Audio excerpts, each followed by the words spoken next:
Olá, seja muito bem-vindo, seja muito bem-vinda ao nosso podcast Odisseia Filosófica.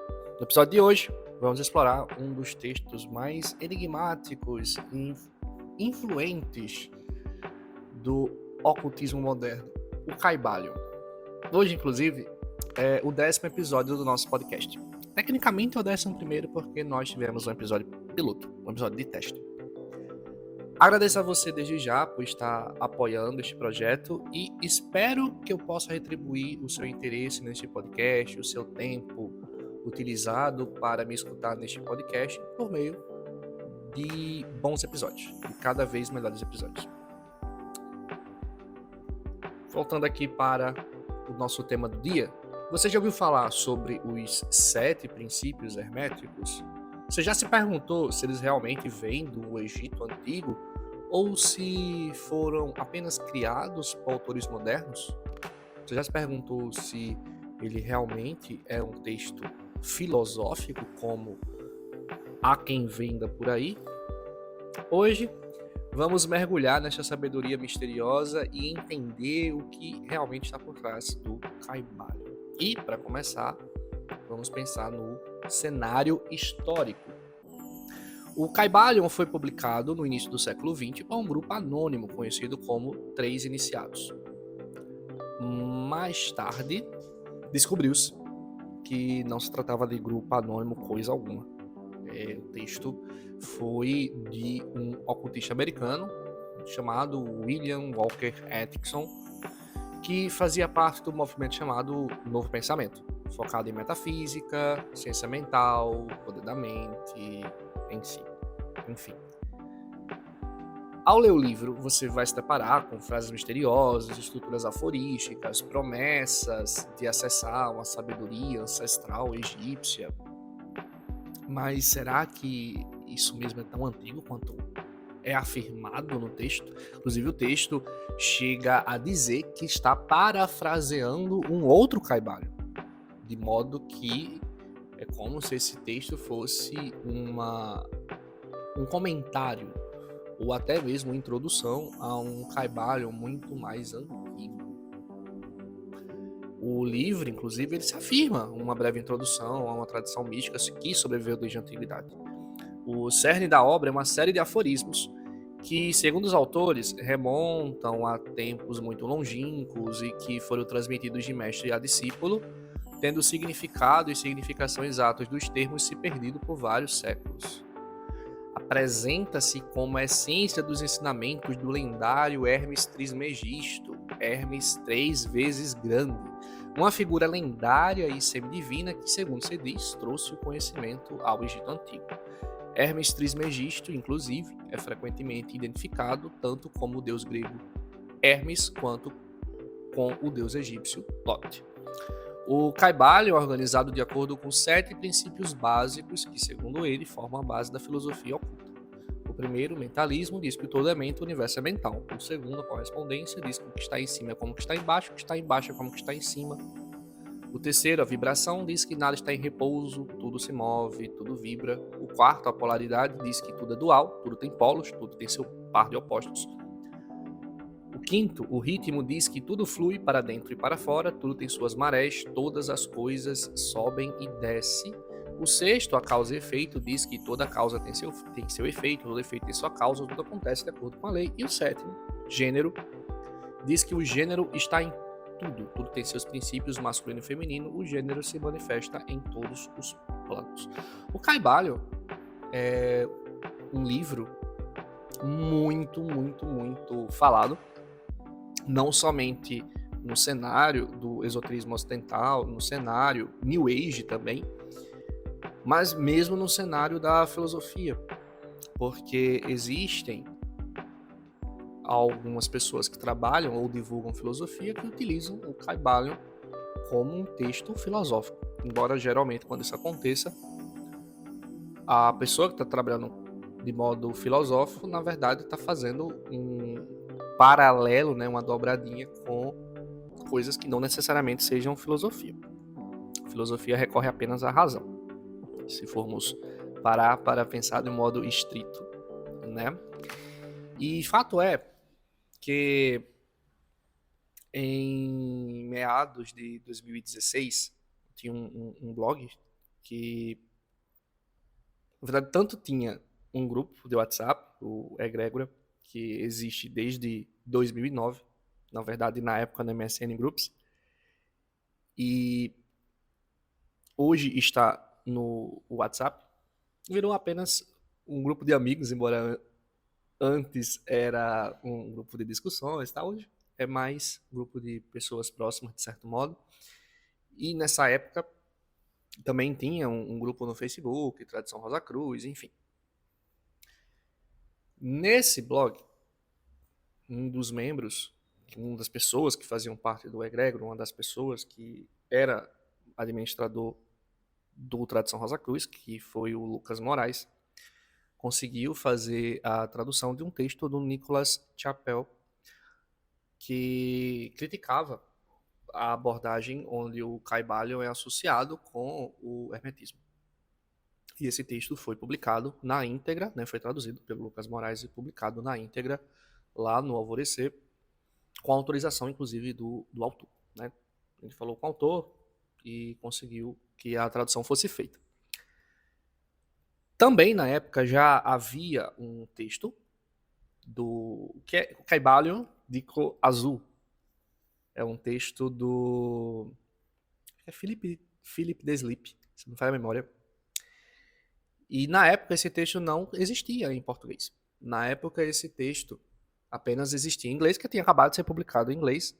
Mas fato é que o texto apresentava uma pesquisa onde mostrava que, de fato, a autoria do autor... A autoria do autor, desculpa.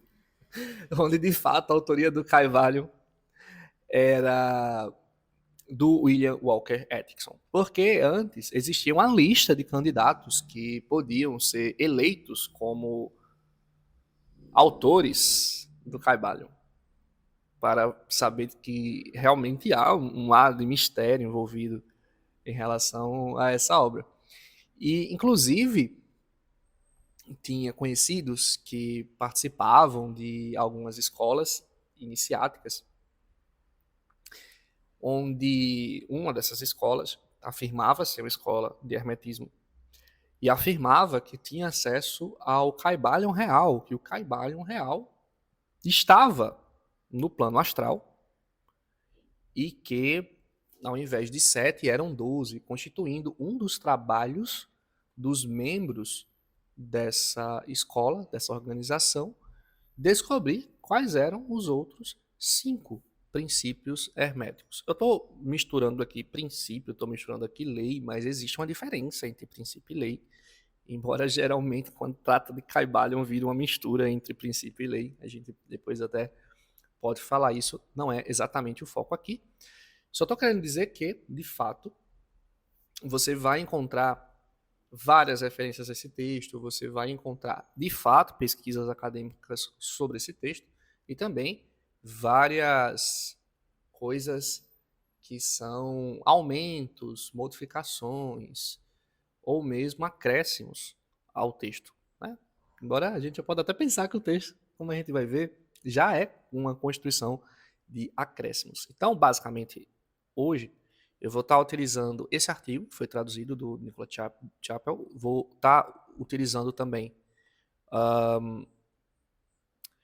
um artigo do Polifanes, vou estar também utilizando um artigo do Richard Smalley, que é um renomado autor, inclusive, de esoterismo, né? Tem alguns livros associados aos gnosticismos, de modo geral, e também da Mary Greer, que é uma estudiosa de tarô, que também trouxe algumas inovações, né? Trouxe alguns resultados para a pesquisa das fontes do Caibalion, que são anteriores, inclusive, à própria escrita do Caibalion, como a gente vai ver, tá? Então, só para vocês saberem quais as referências que vão estar sendo utilizadas aqui nesse podcast, tá? Nesse episódio especificamente. Apesar da aceitação generalizada de que o Caibalion é fruto do hermetismo, ou é um texto muito antigo, a associação autoproclamada do Caibalion com o hermetismo, como eu já adiantei, é em grande parte contestada. Embora há quem defenda e há quem critique. Existem as duas posições. Philip Deslip, que é de fato o nome do autor do livro Azul, que eu tinha citado, aqui no Brasil a gente tem a edição clássica do Caibalion com uma edição fininha, de capa verde, da editora Pensamento. Hoje a gente tem esse Caibalion de cor azul, onde inclusive tem também um outro manuscrito do Atkinson que não tinha sido publicado em português, que trata das 7 leis cósmicas, também do mesmo autor, Philip Deslip, né? E ele vai nos dizer sobre o contexto do novo pensamento, onde o Caibalion surge e traz convincentes argumentos, de fato, sobre a autoria do Atkinson. Ao mesmo tempo, ele entusiasticamente promove, de fato, o Caibalion como herdeiro da tradição hermética, dizendo que ele criou uma ponte entre os mundos ocultos dos séculos XIX e XX, amalgamando ensinamentos esotéricos e organizando-os de tal forma que iriam inspirar de maneira única um vasto e diversificado grupo de buscadores até os dias de hoje. Enquanto o último pode ser verdade quando afirma que o Caibalion é um exemplo da filosofia hermética, ou mesmo herdeiro da mesma, ele pisa em um terreno consideravelmente mais frágil. Certamente o Caibalion está firmemente arraigado na tradição esotérica ocidental. Não temos dúvida disso. No entanto, ele realmente está em consonância com o hermetismo? E, antes de tudo, o que é hermetismo? Né? Estamos falando muito de hermetismo e não citamos o que de fato ele é. No dicionário de filosofia do Abaiano, vemos que hermetismo é uma doutrina filosófica contida em alguns textos místicos que apareceram no século I depois de Cristo e chegaram até nós com o nome de Hermes Trismegisto. Esses escritos tendem a reintegrar a filosofia grega na religião egípcia. Hermes é identificado com o deus egípcio Thoth. Esses textos são escritos em tom místico e defendem contra o cristianismo, o paganismo e as religiões orientais. No século XV foram traduzidos para o latim por Marcílio Ficino, impressos pela primeira vez em 1471. Hermetismo e o adjetivo hermético passam, a partir de então, a designar qualquer doutrina abstrusa, difícil, de difícil acesso, acessível apenas a quem tem a chave para poder interpretá-lo. Ou extrapolou o sentido do sentido original. Isso é que tem lá no dicionário de filosofia. Vocês verem que, de fato, hermetismo é um campo de estudo da filosofia. Certo? Já o Caibalion, apesar de usar o nome hermético, traz uma visão mais próxima, não do hermetismo, mas da autoajuda, da metafísica popular, da lei da atração. Quem nunca ouviu O Segredo, né? A história lá do Segredo. O mentalismo, por exemplo, lembra muito mais a ideia de que você cria sua realidade através de seus pensamentos do que qualquer ensinamento egípcio clássico. A Mary Greer, que eu tinha falado há pouco tempo, diz que há fortes indícios de que o conteúdo do Caibalion foi influenciado por autores como Anna Kingsford e as ideias do ocultismo europeu do século XIX, mas totalmente adaptadas ao estilo prático do esoterismo do público norte-americano. Vou falar a verdade, do público norte-americano de modo geral. E ela diz que em uma das obras da Anna Kingsford, a Virgem do Novo Mundo, de Hermes, Mercúrio e os Trismegistos, ela apresenta 7 leis. Embora nem todas são chamadas de 7 leis, né, a maioria mas nem todas são. São elas: lei da unidade do espírito, lei da correspondência, lei da dualidade, lei de causa e efeito, lei da afinidade, lei da geração e lei do movimento eterno em equilíbrio. Se vocês prestarem atenção, algumas são bem parecidas pelo nome com as que estão contidas no Caibalion, outras nem tanto. Inclusive, lei da unidade do espírito, até vai pensar ali no mentalismo. Lei da correspondência, ok. Lei da dualidade, polaridade, né? No Caibalion, lei de causa e efeito, ok. Vibração não tem, é afinidade. É afinidade, né? E ritmo é movimento eterno e equilíbrio. O gênero também poderia ser traduzido como gênero ou como geração. E o texto também é diferente, tá? Essa última, a lei do movimento eterno equilíbrio, não aparece num artigo que vem antes da introdução do texto, né? Um artigo que consta no texto, e essa última aparece na introdução. Tá? Não é como também se o texto falasse, as 7 leis herméticas são essas. Também não é assim. Elas são identificadas como. E agora vamos falar dos pontos críticos. Primeiro, não há nenhuma evidência que o Kybalion tenha relação direta com a tradição hermética original. Nada no corpus hermético sugere falar em 7 leis. Sugere falar, inclusive, em vibração. Nada vai sugerir falar de vibração, porque vibração é um conceito do século, né, um conceito bem recente, é do século XVIII, da segunda, se não me engano, da segunda metade do século XVIII. É bem recente. Não tem 300 anos, né? Como é que vai estar lá no corpus hermético? Segundo, o anonimato dos autores, bem como boa parte do texto, mas parece estratégia de marketing esotérico. 3 iniciados gera mistério, mas é só um pseudônimo do Edson, que adorava, inclusive, pseudônimos, tinha vários. Também adorava 7 princípios, porque você vê na obra dele 7 princípios arcanos, 7 princípios rosacruzes, 7 princípios cósmicos, 7 princípios herméticos, todos com algumas diferenças sutis entre si, e com abordagens diferentes entre si. 7 princípios cósmicos, por exemplo, contém na descrição dos princípios informações da teosofia de Blavatsky e também até já estava começando ali a mistura com ideias de física moderna, inclusive.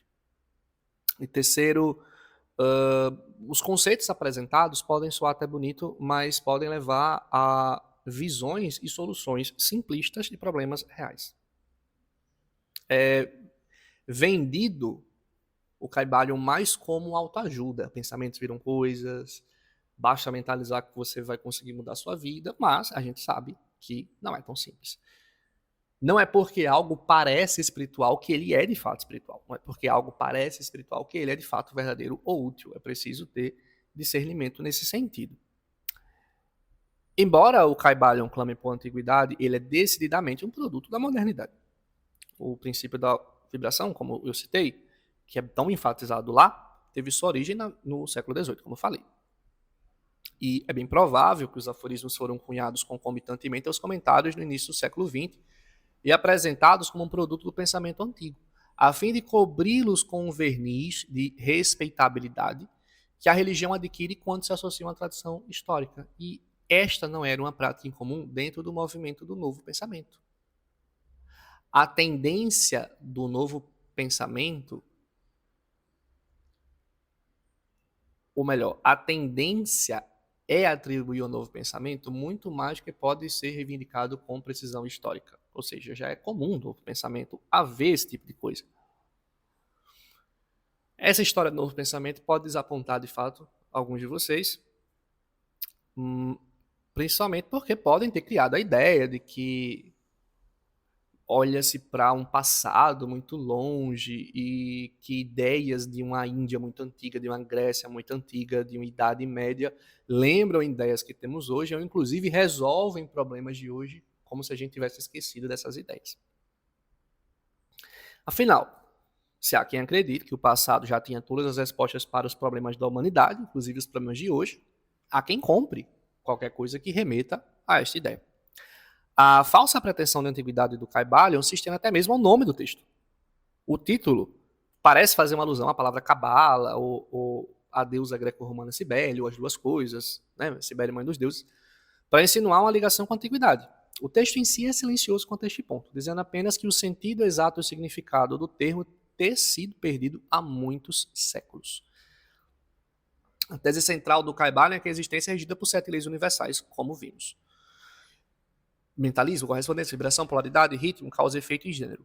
Resumidamente, esses princípios, quando tomados como um conjunto, esboçam uma forma de idealismo filosófico, no qual o universo existe na mente da divindade, que o macrocosmo corresponde ao microcosmo, que as diferenças entre os diferentes estados da matéria, mente e espírito são resultados de diferentes ritmos de vibração, que tudo tem seu oposto, mas que todos os opostos são, em última instância, idênticos em natureza, que não há um balanço natural e de inda e vinda entre os extremos opostos, que toda causa tem um efeito e vice-versa, e que em tudo se evidencia qualidades masculinas e femininas. O Caibalion, em seguida, passa a detalhar uma habilidade que se chama transmutação mental, a arte de mudar e transformar estados mentais, formas e condições em outros através do correto entendimento e aplicação dessas leis universais.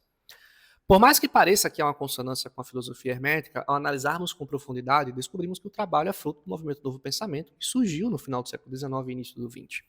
Originalmente conhecido com muitos nomes, incluindo ciência mental, ciência cristã, cura mental, antes de se cristalizar sob o nome geral de Novo Pensamento, na década de 1890, o Novo Pensamento era fundamentalmente uma psicologia de autoajuda popular. Se é que a gente poderia chamar de psicologia, né? Porque a psicologia estava nascendo mais ou menos na mesma época. As terapias associadas com o Novo Pensamento tornaram-se terapias espirituais e também eram associadas com práticas como magnetismo e mesmo com ensinamentos que vieram do esoterismo ocidental, do espiritismo, enfim. A atuação da mente sobre a matéria era a preocupação central do movimento. Inclusive, quando eu falei magnetismo, eu estou me remetendo à ideia que a gente também pode conhecer como mesmerismo. Não estou me remetendo ao magnetismo da física, tá?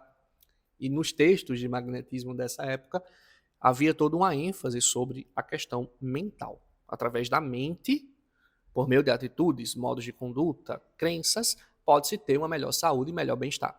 Pode-se mesmo conseguir o que se quer. Isso é bem familiar com o princípio do mentalismo, não é?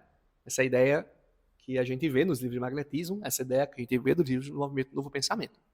Só bem familiar também com a lei da atração. Pois é.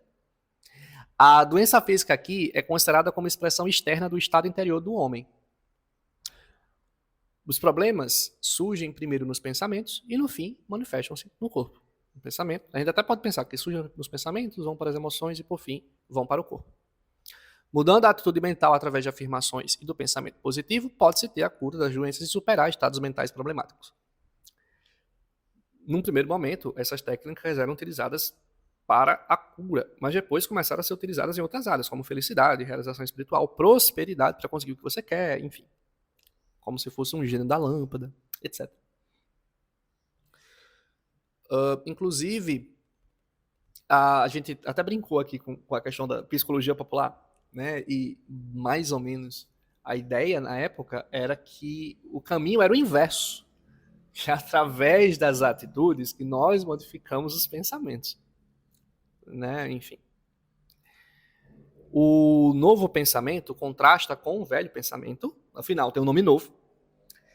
E dizia-se que esse velho pensamento era pessimista, focado nos pecados, nas angústias, nos sofrimentos, e o novo pensamento, ele possui vida, possui luz, tem a cura de todas as mazelas da humanidade, tem a cura de todo sofrimento, ou seja, o movimento do novo pensamento é um movimento salvífico.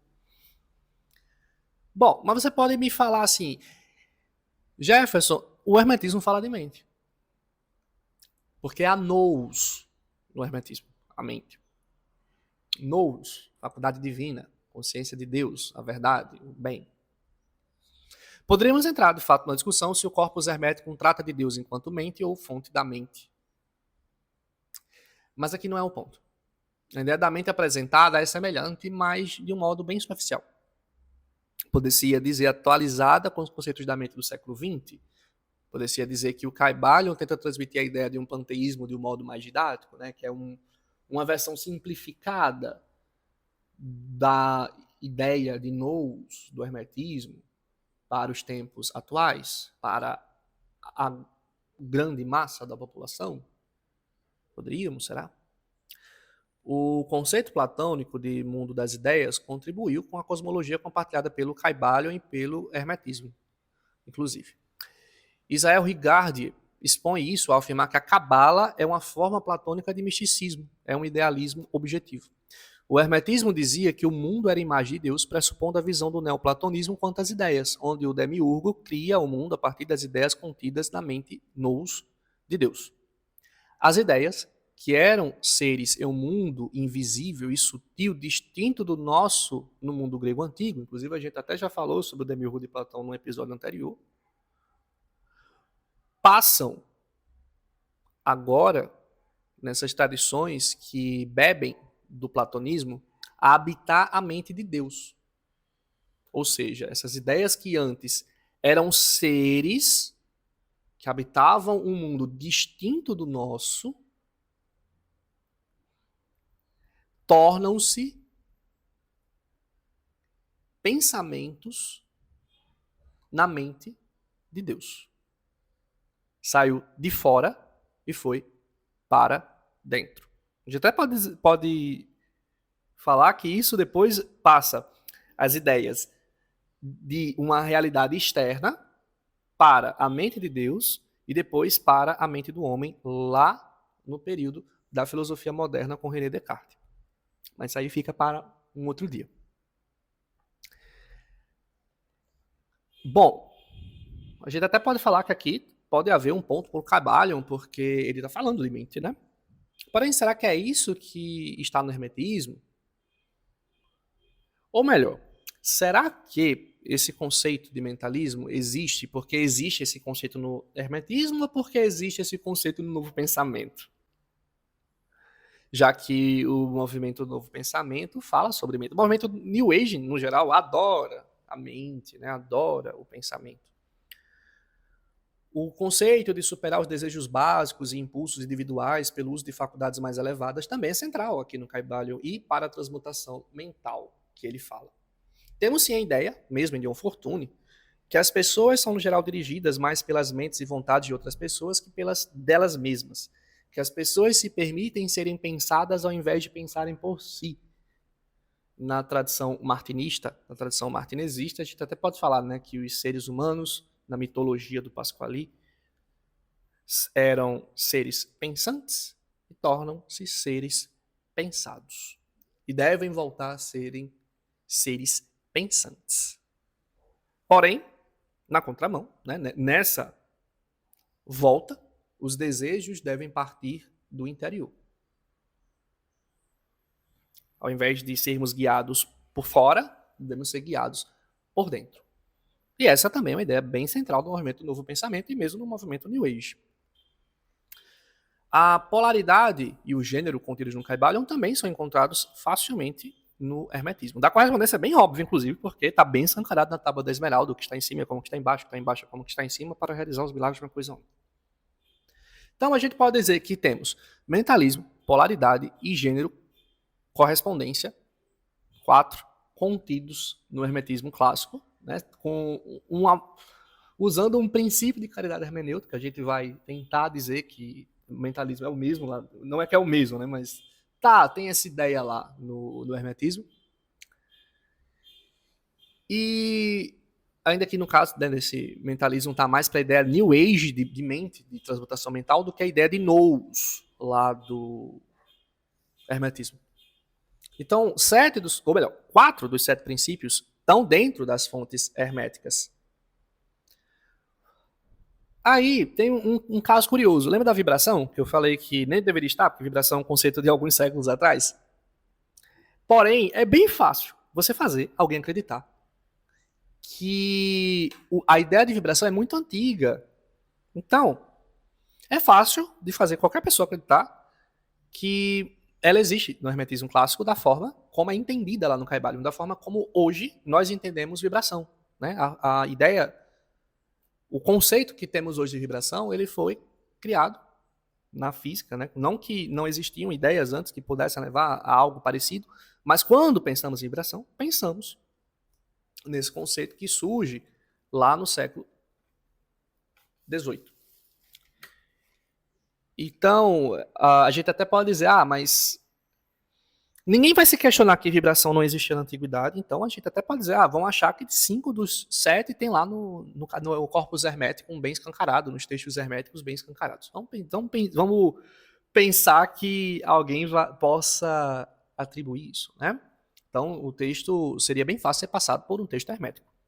Só que quando a gente se aprofunda, essas semelhanças elas vão desmoronando. A divergência mais fácil de a gente perceber é na cosmologia. O hermetismo fala de uma multiplicidade de emanações de divindade.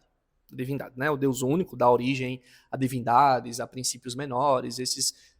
Essas divindades, esses princípios menores, são responsáveis pela criação do mundo físico como espécies de demiurgos. Essa ideia é comum em filosofias derivadas do platonismo do período helenístico de modo geral.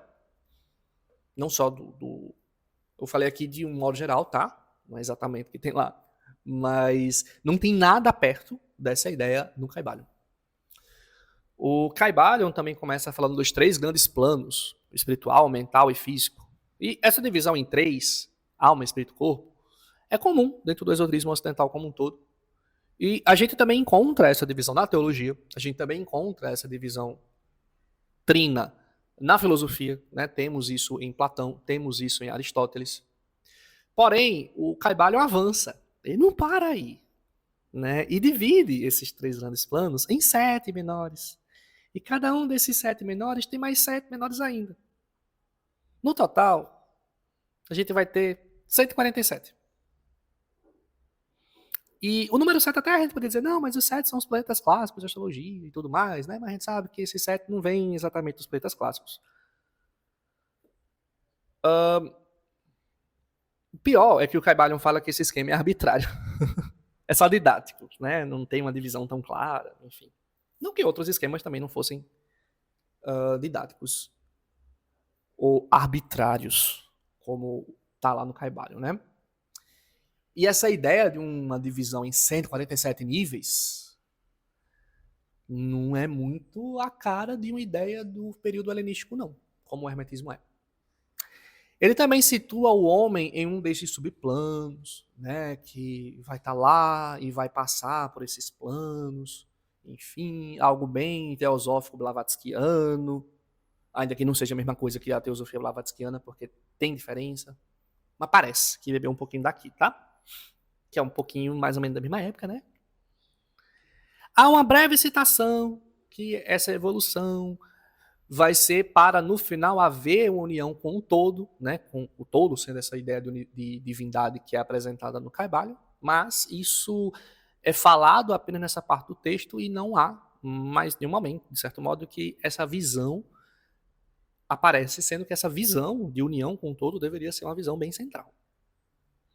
Já que o hermetismo se centra no conhecimento experiencial da divindade. O maior mal da humanidade é a ignorância a respeito de Deus, é a agnosia a respeito de Deus.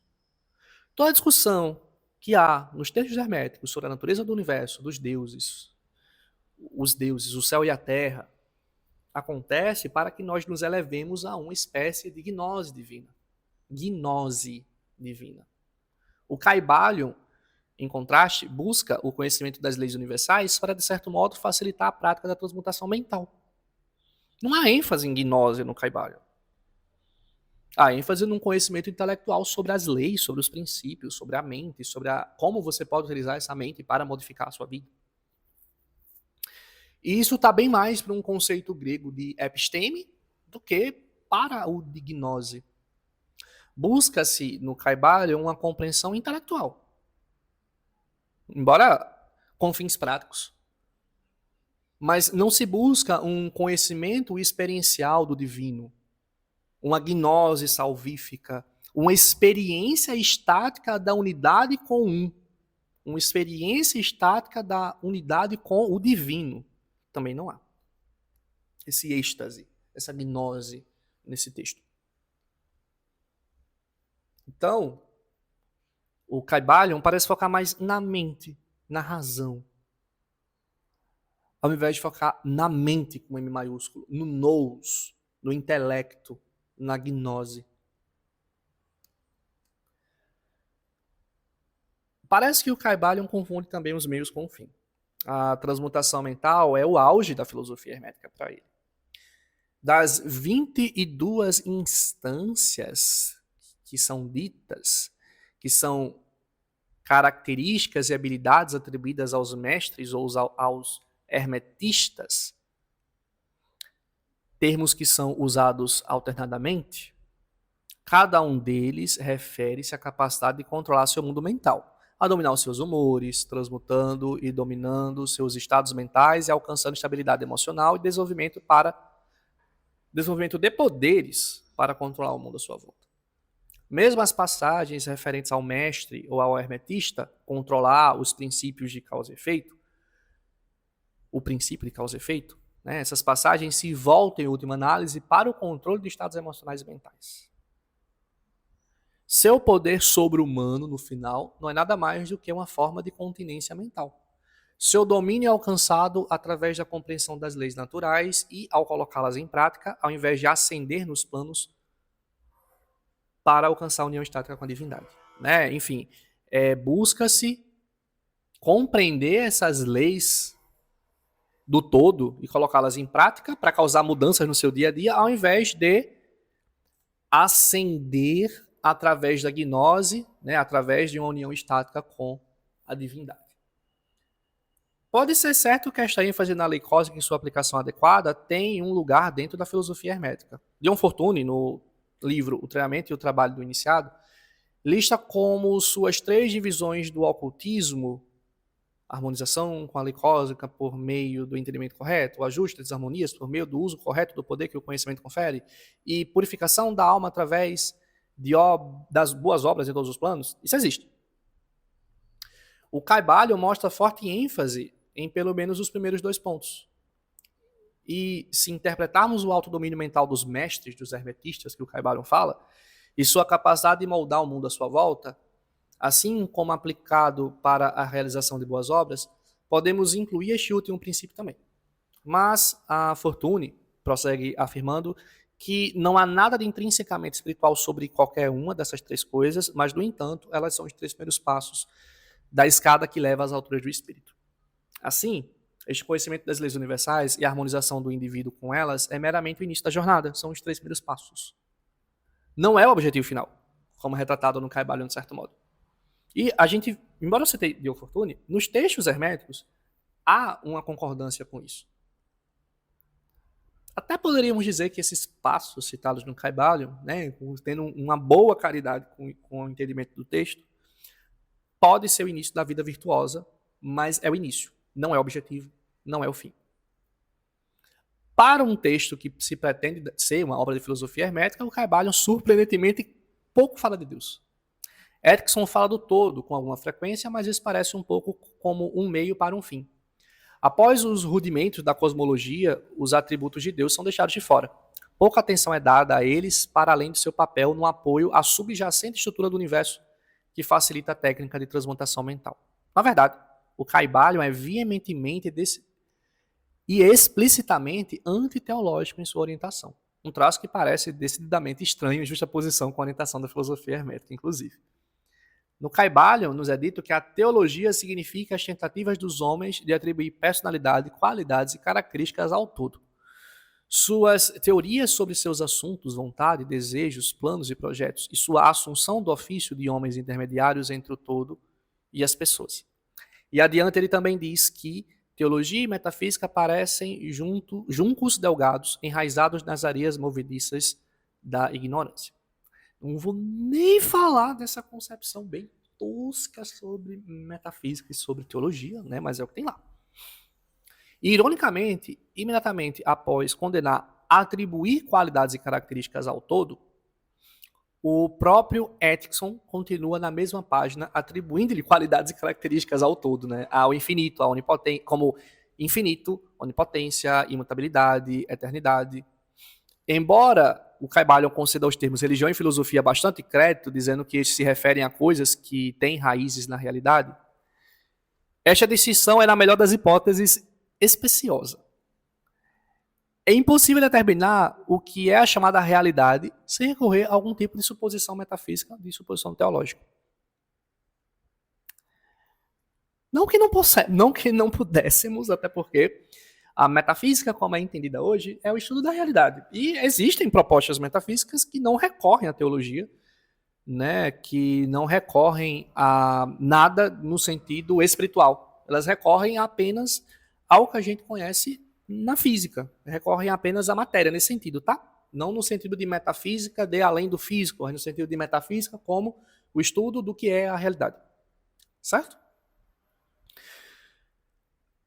Existe a sugestão de que o que constitui a realidade deve simplesmente ser tomado como axiomático. Ou seja, que de certo modo não precisa de prova. Mas, enquanto isso pode ser retoricamente atraente, que o que fazemos é religião e filosofia, o que eles fazem é teologia, de certo modo. Não teologia no sentido estrito, claro, né? Só dizendo que ele está fazendo exatamente aquilo que ele estava criticando. Até porque, filosoficamente, não há uma construção bem passo a passo, bem racional, para ele chegar ao que ele está falando, né?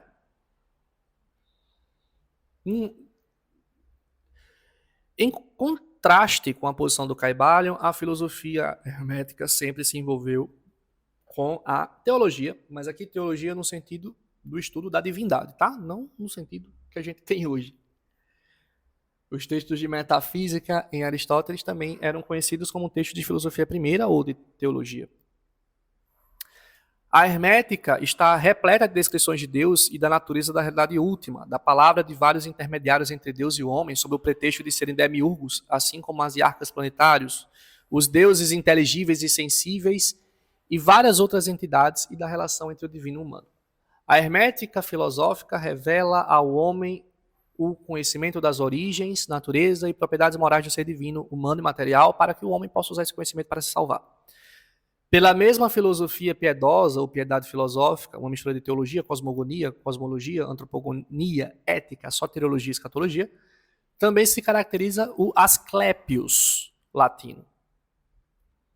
Há uma certa atitude de piedade, um certo estado de espírito que se baseia em inverter cada indagação filosófica na direção da piedade e do conhecimento de Deus, que é o único fio condutor que conecta todo o corpus. Isto constitui a preocupação central da hermética. Depreciar a teologia, portanto, é, em alguma medida, equivalente a condenar os próprios textos herméticos em si. Ainda assim, o Caibalion tem seu valor, e não estou de forma alguma dizendo que não há ensinamentos válidos nele, que a gente não vai apreender algo de útil nele. Essa visão, inclusive, de uma filosofia para utilizar de modo prático no dia a dia é uma visão, de fato, interessante. Ele apresenta um modelo que pode inspirar o autoconhecimento, né? Ele apresenta um modelo que pode te inspirar, inclusive, a investigar o que de fato é o hermetismo. Ideias que existem no Caibalion, como vibração, correspondência, polaridade e ritmo, ecoam em muitas tradições existentes hoje. Né? Podem até servir como introdução a algumas dessas tradições.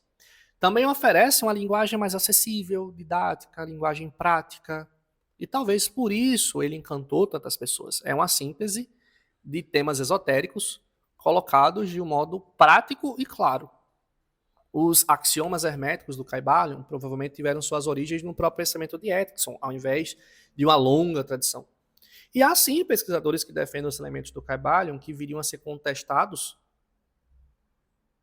como elementos que estão perfeitamente alinhados com o espírito da história do hermetismo. Criticar o Caibalion como um tipo de ensinamento espiritual impuro, como que não tem nenhum ensinamento espiritual ali contido, como um texto inautêntico, ou ficar preocupado com o fato de que o Erickson utilizou um pseudônimo, assim questionando a autoridade do texto, é fazer algo que, de certo modo, foge ao próprio texto, foge à discussão do próprio Caibalion. Né? Uma coisa não necessariamente tem algo a ver com a outra. Não é porque utilizou um pseudônimo que necessariamente tudo que esse pseudônimo escreveu está errado. Né? Não é porque há dúvida se é hermetismo ou não é hermetismo que o texto não pode ser lido ou qualquer coisa assim. A prática de usar pseudônimos, inclusive, é bem comum na história do esoterismo ocidental. Né? A prática, inclusive, de criar histórias míticas também é. As ordens iniciáticas ali do século XIX, muitas delas, adoravam utilizar esse recurso. Mesmo assim, obviamente, né, porque está sendo feita uma história mítica, está sendo utilizado pseudônimo, que a gente vai dizer, olha, é hermetismo no sentido clássico. A ênfase em leis cósmicas, em aplicações dessas leis, também são comuns em numerosos domínios, não somente do hermetismo. E o foco na lei cósmica é como a totalidade do movimento moderno New Age, do qual o novo pensamento foi um componente seminal. E a autoria com pseudônimos tem sido, de fato, uma prática tão comum ao longo de milênios que não demanda nem maiores comentários, de fato. O paralelo mais próximo a um imaginado Caibalion antigo, né, um outro texto mais antigo que seria o Caibalion, que obviamente não existe, é a Tábua da Esmeralda hermética, né? A Tábua da Esmeralda. As breves 13 linhas dela proporcionam uma estrutura semelhante às 7 leis herméticas do Caibalion, e ambos utilizam a famosa linha, assim como é em cima, é embaixo. Enquanto a Tábua da Esmeralda reduziu a filosofia hermética em uma série de curtos axiomas, o Caibalion argumentou sobre seus pontos, explicando, detalhando cada axioma e fornecendo estrutura subjacente para eles. Há quem defenda o Caibalion assim, tá? Que ele, na verdade, está remetendo à Tábua da Esmeralda, porém, se a gente for ler, de fato, e se aprofundar na Tábua da Esmeralda, há semelhanças diretas, como é o caso do princípio da correspondência, principalmente o princípio da correspondência, mas tem outras coisas que não têm relação alguma, de certo modo. Ou a gente tem que ser muitíssimo caridoso para entender que tem. Richard Smalley, que é um autor de uma variedade de trabalhos de esoterismo ocidental, admite que os aforismos do Caibalion são muito provavelmente uma fraude piedosa. Mas, ao mesmo tempo, ele sustenta que existe uma enorme diferença entre os ensinamentos herméticos originais e as doutrinas do Caibalion, que estão recheadas de doutrinas do novo pensamento. No entanto, seria equivocado concluir que o Caibalion é infiel à tradição evocada por ele. Existe muito no esoterismo ocidental a ideia de que as tradições espirituais se baseiam em verdades atemporais, em verdades imutáveis, e que a aplicação que essas verdades terão, a forma como essas verdades serão transmitidas, variam de época para época. Variam de acordo com as necessidades de cada época, variam de acordo com o objetivo, ainda que essas verdades elas sejam as mesmas, sejam atemporais, sejam imutáveis, porque as coisas não ficam paradas no tempo. As coisas progridem. Então, partindo dessa ideia, o Caibalion é verdadeiro? Aí vai depender do que a gente vai chamar de verdade, né? Aí a gente vai entrar numa discussão sobre verdade, que não é muito bem o ponto aqui. Ele não é um documento egípcio antigo, tem semelhanças, mas também tem muito mais diferenças com o hermetismo clássico. Está mais para o movimento do novo pensamento, ou mesmo para o movimento New Age, para falar a verdade. Brincando com verdade. Porém, isso não retira dele a possibilidade de você ler, de você estudá-lo, de você meditar e refletir sobre os ensinamentos contidos nele. Há quem diga, de fato, que ele vai adotar verdades atemporais, adaptadas para a época em que foi escrito, de um modo didático, para mais pessoas do que o normal. E por isso há tantas diferenças, há tantas divergências. Assim, embora ele não seja um texto do hermetismo clássico,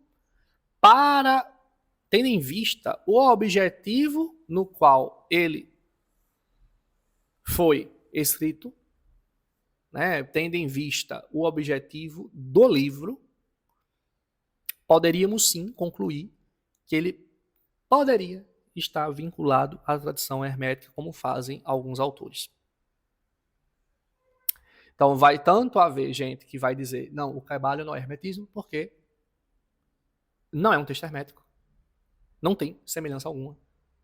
Ou melhor, tem algumas, mas são pouquíssimas, tem muito mais divergência. Está muito mais para o novo pensamento. É um fruto do novo pensamento. Então não é hermetismo.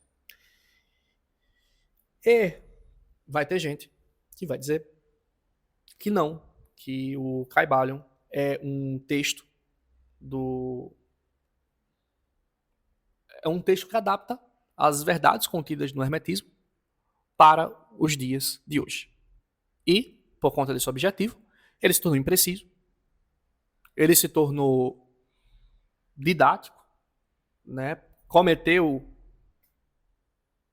Não focou em pontos importantíssimos do hermetismo, focou mais noutros, mas é como se o Caibalion fosse um texto de divulgação do hermetismo por meio desse pensamento, ou apenas ele acompanhou a história do pensamento e tentou ser de um modo mais prático.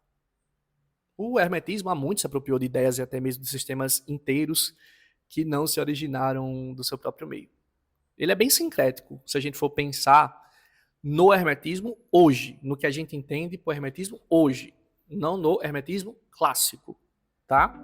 Quando geralmente alguém fala hermetismo, pode ser que ele esteja se referindo ao que nasce ali no período renascentista, e não o hermetismo clássico de fato, tá?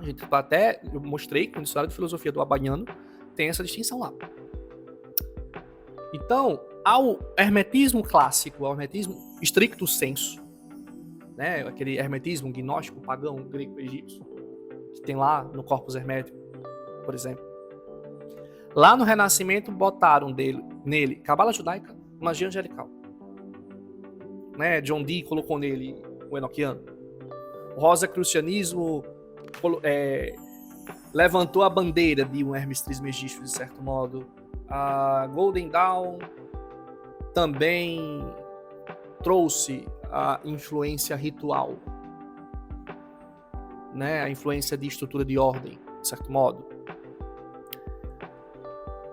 Que você não vê essa estrutura todas as ordens do século XIX que se diz hermética, não tem a mesma estrutura do que a gente via, por exemplo, no texto do Agripa, 4 séculos e meio antes. Bom, aí nesse caso, se a gente for pensar nesse sentido de hermetismo, né, aí ainda quem vai defender, ainda quem não vai defender. Não, ainda que a gente possa considerar uma Golden Dawn como hermetismo, o Caibalion foge muito e não é. Ainda vai ter que, mesmo defender esse ponto, não vai concordar, inclusive, tá? Então, repetindo, podemos pensar que o Caibalion não é hermetismo porque ele, de fato, não tem nada a ver com, praticamente nada a ver com os textos herméticos clássicos, ou porque ele também não tem nada a ver com o que se entende por hermetismo do esoterismo ocidental hoje, né? Não o hermetismo clássico, mas esse hermetismo no sentido das ordens iniciáticas de modo geral, pensando ou o hermetismo renascentista, alguma coisa assim. Ou vai ter gente que vai dizer não, ele está vinculado ao hermetismo clássico, né? Ou melhor, está vinculado à tradição hermética, não ao hermetismo clássico, né? Como se essa tradição hermética ela avançou no tempo, trazendo essas mesmas verdades que há na tradição com T maior, como geralmente o esoterismo ocidental gosta de falar, e que ele foi adaptado para a época em que foi escrito, ele foi adaptado para ser didático, ele foi adaptado para ser acessível ao maior número de pessoas, ele foi adaptado para ser, de fato, um texto de divulgação, ainda que ele fale mais do movimento do pensamento do que do hermetismo em si. Então, essas são as posições que geralmente a gente vê nessa discussão. Eu não vou dizer da posição que o Caibalion é um texto muito antigo e que tinha lá na Grécia Antiga, no Egito Antigo, porque, obviamente, depois de tudo que foi dito, isso aqui está muito fora de cogitação, né? Mas, enfim, fato é que lições valiosas podem ser tiradas da leitura do Caibalion e ele pode levar o estudante a buscar entender o que de fato é hermetismo, com as devidas elucidações sobre as diferenças e semelhanças entre o hermetismo e o Caibalion, com o clareamento de tanta coisa mirabolante, de tanta fantasia, de tanta mesmo loucura envolvendo o texto, a leitura pode ficar com um pezinho mais no chão e você ter, sim, proveito da leitura do texto. Se você me perguntasse, né, eu dei 2 posições e não dei a minha, né? Mas se você me perguntasse que livro eu indicaria para começar a entender o hermetismo, eu não te indicaria começar pelo Caibalion de todo modo, tá? Talvez também não indicaria terminar com o Caibalion, mas é outra história. Enfim, aí estão dadas as justificativas, estão dados os argumentos, estão dadas as posições e cabe a você escolher qual a que você achou mais convincente. Então, para você, o Caibalion é ou não é vinculado à tradição hermética? Se você curtiu esse episódio, compartilha com um amigo, comente o que é que você pensa sobre o Caibalion, vai nos ajudar muito. O que é que você acha, né? Ele realmente é antigo? Vai saber que tu acha isso. Ou é um misticismo moderno? Ou é uma sabedoria antiga adaptada para os tempos modernos? O que é que você pensa sobre o Caibalion? A gente se encontra no próximo episódio. Tchau, tchau.